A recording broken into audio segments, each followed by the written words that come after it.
اس حویلی کا نام حویلی میاں خان ہے۔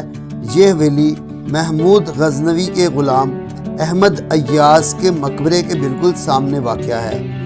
اس کا ذکر ہم نے پچھلی ویڈیو میں کیا تھا جب آپ کو احمد ایاز کے حالات بیان کیے تھے۔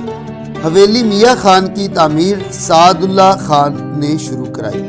نواب سعد اللہ خان شہاب الدین شاہ جہاں کے وزیر اعظم تھے۔ 1591 میں چنیوٹ میں پیدا ہونے والا یہ بچہ حصول علم کے لیے لاہور پہنچا۔ چھوٹی عمر میں یتیمی کا غم سہنا پڑا۔ تعلیم سے فراغت کے بعد یہ مغلیہ فوج میں میر سامان کے عہدے پہ فائز ہوا۔ ترقی کرتے کرتے منصب دار بن گیا۔ شہاب الدین شاہ جہاں کی نگاہ انتخاب میں آیا تو وزارت کا عہدہ دیا گیا۔ وزیر بننے کے بعد وزیر اعظم کے عہدے پہ جا پہنچا۔ نواب سعد اللہ خان 1645 سے 1656 تک وزیر اعظم کے عہدے پہ براجمان رہے۔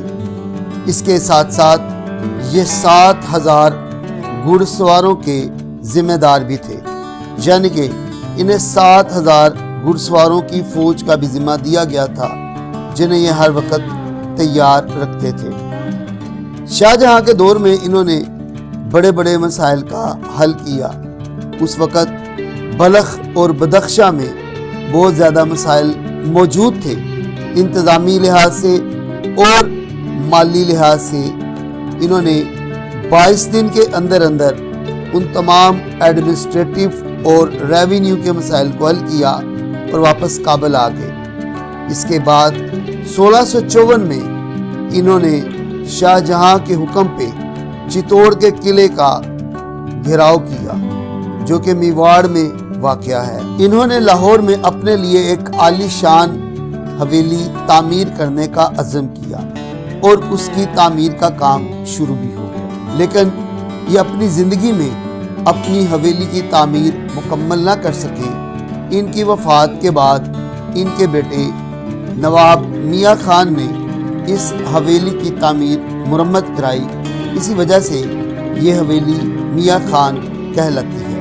کنہیا لال اپنی کتاب تاریخ لاہور میں درج کرتے ہیں کہ یہ حویلی بہت سارے حصوں پہ مشتمل تھی۔ اس کا ایک حصہ کلئی خانہ تھا جہاں اب پورا محلہ آباد ہو چکا ہے۔ اس کے علاوہ ایک سرائے محل تھا جہاں بعد میں مزدوروں کی رہائشیں بن گئیں، اور اس کے بعد آج یہاں ایک محلہ آباد ہے۔ سرائے محل اصل میں زنانہ حویلی تھی، اس کے ساتھ باغیچے تھے۔ اس وسیع و عریض حویلی کا صرف ایک حصہ ہی آج باقی ہے جو رنگ محل کے نام سے جانا جاتا ہے، یعنی کہ کلرفل پیلس۔ رنگ محل اصل میں مردانہ حصہ تھا۔ یہ عظیم الشان حویلی جو اتنے وسیع رقبوں پہ، بڑے بڑے باغیچوں پہ اور جس پہ کئی کنویں تھے، جس کے اندر کبھی تالاب موجود تھے، آج کہاں گئی؟ یہ بتاتے چلیں کہ نواب میاں خان لاولد تھے۔ انہوں نے اپنی ساری جائیداد میر ہدایت علی کو دے دی تھی، اور میر ہدایت کی اولادیں ساری زندگی یہ حویلی بیچ بیچ کر کھاتی رہیں۔ صرف ایک حصہ ان سے بچ گیا اور وہ ہی حصہ آج رنگ محل کہلاتا ہے۔ اس حصے کو بھی حاصل کرنے کے لیے انہوں نے انگریزوں کو درخواستیں دی، عدالت میں کیس کیے، لیکن یہ پراپرٹی وہ حاصل نہ کر سکے، اور اس وجہ سے یہ قیمتی اثاثہ بکنے سے محفوظ رہا۔ ورنہ کنہیا لال کے مطابق یہ ساری پراپرٹی اور اس کی قیمتی امارات کو میر ہدایت علی کی اولادیں 2 روپے 2.5 روپے مرلہ کے حساب سے بیچ بیچ کے کھاتے رہے۔